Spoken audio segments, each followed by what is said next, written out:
नमस्कार. रोज रोज नाश्त्यासाठी किंवा लहान मुलांच्या टिफिनसाठी काय बनवायचं सुचत नसेल तर तुम्ही हे आज मी बनवलेत तसे मसाला आप्पे बनवू शकता. इन्स्टंट आहेत, रव्यापासून बनतात, झटपट बनतात. अगदी मऊसूद जाळीदार असे हे आप्पे तयार होतात. मी तुम्हाला खोलून दाखवते. मस्त असे हे जाळीदार आप्पे अगदी झटपट बनतात. यामध्ये भरपूर प्रकारच्या मी भाज्या घातलेल्या आहेत, त्यामुळे हे पौष्टिक आहेत. आणि लहान मुले तुमची भाज्या खात नसतील तर तुम्ही यातूनही अशा घालू शकता. तर असे हे पौष्टिक आप्पे तुम्ही लहान मुलांच्या टिफिनला देऊ शकता किंवा सकाळी नाश्त्यासाठीही बनवू शकता. सोबतच मी एक नारळाची झटपट चटणीही दाखवलेली आहे. चला तर मग वेळ न घालवता आज ही रेसिपी कशी बनवायची ते पाहूयात. तर हे इन्स्टंट आप्पे बनवतोय त्यासाठी आपण कुठल्याही प्रकारची डाळ तांदूळ भिजत घातलेलं नाही आहे. तर इथे मी पाऊण वाटी दही घेतलेलं आहे. थोडंसं आंबटसर हे दही आहे. हे व्यवस्थित आपण फेटून घेणार आहोत.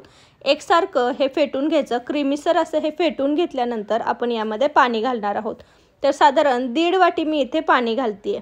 तर 1.5 वाटी पाणी घालून हे व्यवस्थित आपण मिक्स करून घेणार आहोत. यामध्ये कुठल्याही प्रकारच्या दह्याच्या गाठी राहिल्या नाही पाहिजेत.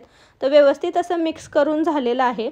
आपलं मस्त असं आंबटसर ताक तयार झालेलं आहे. तर या ताकामध्ये आपण आज रवा भिजवणार आहोत. तर इथे मी 1 मोठी वाटी भरून रवा घेतलेला आहे. तर हा बारीक रवा आहे. तुमच्याकडे जर जाडसर रवा असेल तर थोडासा मिक्सरला बारीक करून घेतला तरीही चालेल. आता हा रवा आपण या ताकामध्ये व्यवस्थित मिक्स करून घेणार आहोत. तुम्ही रव्याचं प्रमाण तुम्हाला हवं असेल तर थोडं वाढवू शकता. मी इथे साधारण 2 ते 3 लोकांना नाश्त्याला पुरतील इतके आप्पे बनवलेले आहेत. तर आता हा रवा आपण व्यवस्थित मिक्स केला आहे. आपण ह्या झाकून ठेवणार आहोत साधारण 15 ते 20 मिनटं. म्हणजे रवा आपला व्यवस्थित फुलेल आणि छान भिजेल. तर रवा भिजतोय तोपर्यंत आपण चटणी बनवून घेणार आहोत. इथे मी 1 वाटी नारळाचे असे काप करून घेतलेले आहेत. पातळसर काप करून घेतलेले. ओलं खोबरं आहे हे. मिक्सर जारमध्ये आपण हे काढून घेणार आहोत. आता यालाच मी 3 मिरच्या घालून घेणार आहे. हिरव्या मिरच्या घालून घेतलेल्या आहेत. तुमच्या तिखटानुसार तुम्ही हिरवी मिरची कमी जास्त करू शकता. याला थोडासा छान हिरवा कलर येण्यासाठी यात मी कोथिंबीर घातलेली आहे आणि पाव वाटी मी यामध्ये पाणी घातलेलं आहे. व्यवस्थित आपण हे बारीक करून घेणार आहोत.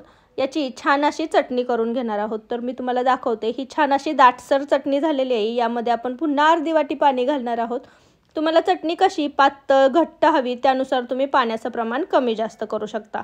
तर साधारण ही अशी छान पातळसर ना जास्त पातळ ना जास्त घट्ट अशी ही चटणी तयार झालेली आहे. ही आपण एका बाउलमध्ये काढून घेणार आहोत.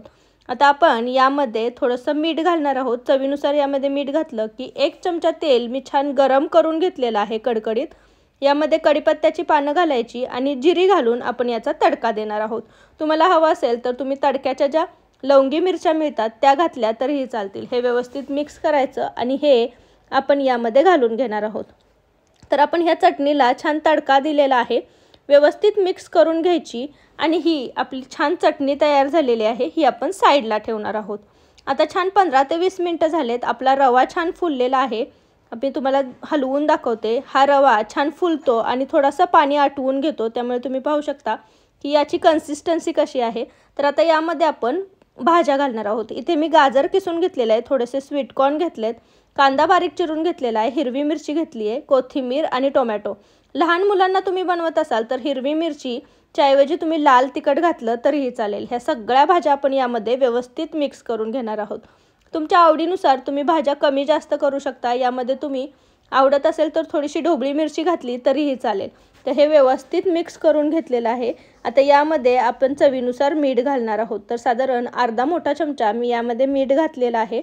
व्यवस्थित मिक्स करून घ्यायचं आणि आता याला छान जाळी सुटावी म्हणून यामध्ये मी पाव चमचा सोडा घालणार आहे. तर अगदी सोडा थोडा घातलेला आहे. तुम्ही या जागी इनोही घालू शकता किंवा तुम्हाला नसेल सोडा वापरायचा नाही वापरला तरीही चालेल. व्यवस्थित मिक्स करायचं. आपलं पीठ तयार झालेलं आहे. आता आपण आप्पे बनवायला घेऊयात.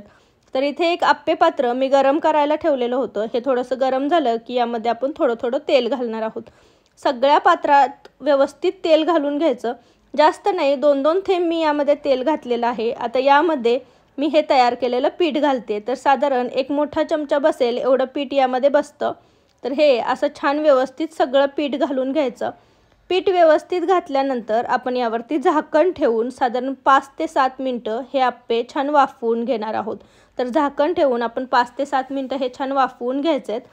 5 ते 7 मिनटामध्ये तुम्ही पाहू शकता की वरची जी लेअर आहे ती छान याचा जो ओलसरपणा असतो तो निघून गेलेला आहे. तर आपण ह्या अलगद हलवून पलटून घेणार आहोत. तर तुम्ही पाहू शकता की याला छान असा क्रिस्पीसर रंग आलेला आहे. तर व्यवस्थित हे आप्पे आपण पलटून घेणार आहोत. साधारण 5 ते 7 मिनिटांमध्ये लो गॅसवरती हे आप्पे छान बनले जातात. तर आता दुसऱ्या साईडनेही आपण पलटून घेतल्यानंतर थोडं थोडं तेल सोडून घेणार आहोत आणि हे आप्पे छान गरमागरम दुसऱ्या साईडनेही भाजून घेणार आहोत. 5 ते 7 मिनिटांमध्ये हे छान दुसऱ्या साईडनेही भाजले गेले जातात. आता सोडा नाही टाकला तर मग हे आप्पे पूर्ण फुलत नाहीत. तर हे छान दोन्ही बाजूंनी भाजले गेलेले आहेत. तर आपण हे एका भांड्यामध्ये काढून घेणार आहोत. तर मस्त गरमागरम असे हे आपले मसाला आप्पे तयार झालेले आहेत. अगदी इन्स्टंट कृती होती. तुम्ही पाहू शकता जास्त वेळ लागत नाही, पौष्टिक आहे. यामध्ये भरपूर साऱ्या भाज्या घातलेल्या आहेत आणि मस्त याला अशी छान सोड्यामुळे जाळी सुटलेली आहे. तर मी तुम्हाला खोलूनही दाखवते. छान अशी जाळी सुटलेली आहे आणि यातल्या भाज्या बारीक चिरून घातल्यामुळे कधी पोटात जातात कळत नाही. तर असे हे मस्त इन्स्टंट आप्पे तुम्हीही बनवून पहा. रेसिपी कशी वाटली मला कमेंटमध्ये नक्की सांगा. रेसिपी आवडली असेल तर रेसिपीला एक लाईक नक्की करा आणि तुमच्या फॅमिली आणि फ्रेंड्ससोबत याची लिंक जास्तीत जास्त शेअर करा. तुम्ही जर माझ्या चॅनलवर नवीन असाल तर चॅनलला नक्की सबस्क्राईब करा आणि जवळचे बेल आयकॉनही दाबा. त्याने माझ्या चॅनलवरच्या नवीन नवीन रेसिपींचे नोटिफिकेशन तुम्हाला मिळत राहतील. पुन्हा भेटू अशीच एक झटपट बनणारी रेसिपी घेऊन. तोपर्यंत